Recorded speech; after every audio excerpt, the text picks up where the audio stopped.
પણ ત્યાં એ પંચાયત કરે, લોકની પંચાયત કરે, કુટુંબની પંચાયત કરે, એ અંદર બીજી બાજુ જઈ શકે નહીં. કેમ? તો કે જેમ જવાસો હોય, જવાસો એ ચોમાસામાં હુકાય. જવા હોય, જવાઓ કે છે એ ચોમાસામાં હુકાય. હવે બધું પાણી પીએ તો તાજું થાય, પણ જવાઓ હુકાય એમાં કે. એમ જે એવા જીવ હોય એ ભગવાનના તરફ વળે નહીં. તુચ્છ વિષય સુખ કબહુ ન ચાખે. તુચ્છ વિષય સુખ એટલે શું? તો કે ભગવાનને મૂકીને જે બીજી બધી વસ્તુ છે તુચ્છ છે. તુચ્છ કહેતા એને છોડવાની છે, એ સાથે આવે નહીં. અત્યારે તમે ભગવાનનું દર્શન કર્યું હોય, ભગવાનની કથા સાંભળી હોય, તમારી લાઈફ ટાઈમ તમારી સાથે ને સાથે રહે. એ મંત્ર, એનો પ્રભાવ એવો કે એકવાર એક કાઠી હતા, કાઠી, એણે જીવબાની વાત સાંભળેલી કે જીવબા લાડુબા જે છે એ સાંખ્ય માર્ગને અનુસરે છે અને ભગવાનના ભક્ત છે.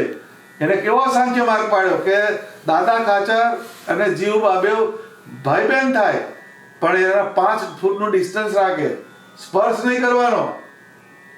એ ભાઈ બહેન થાય તોય. અત્યારે તો પેલા ફોટા પડાવે છે ને તો એની વાઈફ છે બેન છે ખબર ના પડે તમને. એવા લોકો ફોટા પાડતા થઈ ગયા. એટલે આખું ભેદરેખા જ પૂછાવા માંડી.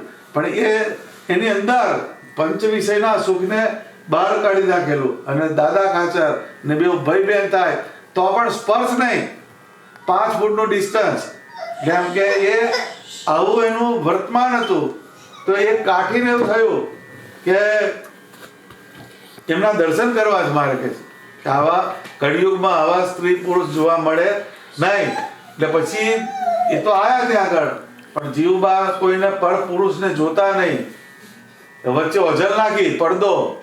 પછી પેલા જે કાઠી હતો એને કીધું બેન જય સ્વામિનારાયણ. તો જીવબા એટલું કીધું ભાઈ જય સ્વામિનારાયણ. એ ભાઈ જય સ્વામિનારાયણ જે બોલ્યા એમાં પેલા કાઠીની અંદર સત્સંગ ઉતરી ગયો અને સત્સંગી થયો અને શ્રીજી મહારાજનો એકાંતિક ભક્ત થયો. આ વાત છે. એ જે પરમાત્માના સંબંધવાળી વસ્તુ છે એ તરત અંદર આરપાર ઉતરે. એ તુચ્છ વિષય સુખ કબહુ ન ચાખે. એને એમ કે તુચ્છ વિષયની અંદર એનો કોઈ દિવસ એનું મન જાય નહીં. અસત વાસના ટાળી નાખે. અસત્ય વાસના જે છે એને ટાળી નાખે. એટલે એ પ્રેમાનંદ સ્વામી કીધું ને કે વાલા એ રસના ચાખણ હાર, છાસ તે નવ પીવે રે લોલ. રસના ચાખણ હાર એટલે શું? તો કે સ્વામિનારાયણ ભગવાન એના ગુણ ગાયા પ્રેમાનંદ સ્વામીએ. એના કીધું કે ધન્ય ધન્ય રસના મારી, વર્ણવે રૂપ હરિનું, આવા ગમન એણે માટે દુઃખ જમની પૂરીનું. એ પ્રેમાનંદ સ્વામીએ કેમ આવ્યું? તો કે મારી રસનાને ધન્ય છે, મારી આંખને ધન્ય છે, મારી જીભને ધન્ય છે કે ભગવાનનું વર્ણન કરે છે. તુચ્છ વિષય સુખ કબહુ ન ચાખે, અસત વાસના ટાળી નાખે. એટલે અસત એટલે જે ખોટું છે એ વાસનાને ટાળી નાખે. એવા જન હોય તે કેવા હોય? તો કે એસે જન પાવત અતિ સુખા. અતિ સુખને પામે. અત્યારે આપણે અહીંયા બેઠા પણ તમને સુખનો અનુભવ થાય. એ ભગવાનના સંબંધવાળી વાત છે.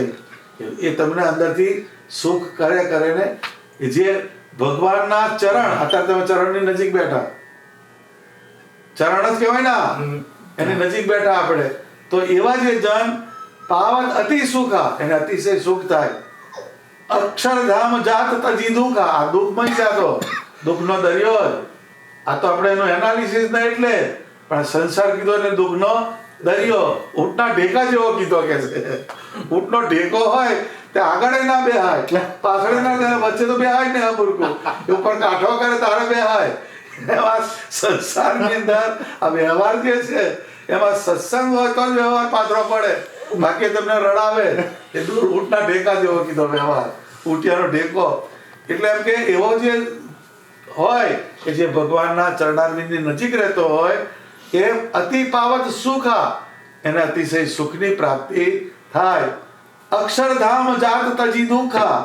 અને પછી આ મરે તારા દુઃખમય સંસાર, દુઃખમય શરીર, દુઃખમય વ્યવહાર, દુઃખમય હગા એને છોડી ને સુખમય ભગવાનના ધામને પામે. હરિકો ભજન કરત હર ખાઈ. અને જેને પંચ વિષયમાંથી મન જેનું પાછું પડ્યું એ પ્રસન્નતાથી ભગવાનનું ભજન કરે છે. નન્ના નિજ ઇન્દ્રિય વશ લાઈ. જે ઇન્દ્રિયોને વશ કરે અને પરમાત્મામાં જોડાય એવા જે ભક્ત એ અક્ષરધામને પામે છે. આ ન આવે તમારી ઘેર આજે ત થ દ ધ ન નન્ના નિજ ઇન્દ્રિય. ન એટલે પોતાની ઇન્દ્રિય એની જે વશ રાખે અને પંચ વિષય દુઃખમય છે એવું સમજીને જે પરમાત્માના ચરણની સમીપે રહે એવા જે ભક્ત હોય એ આ સંસારના સુખને તુચ્છ સમજીને ભગવાનના ચરણમાં નિમગ્ન રહે અને પછી મરે પછી આ દુઃખમય સંસારને છોડીને સુખમય અક્ષરધામને પામે છે. સહજાનંદ સ્વામી મહારાજ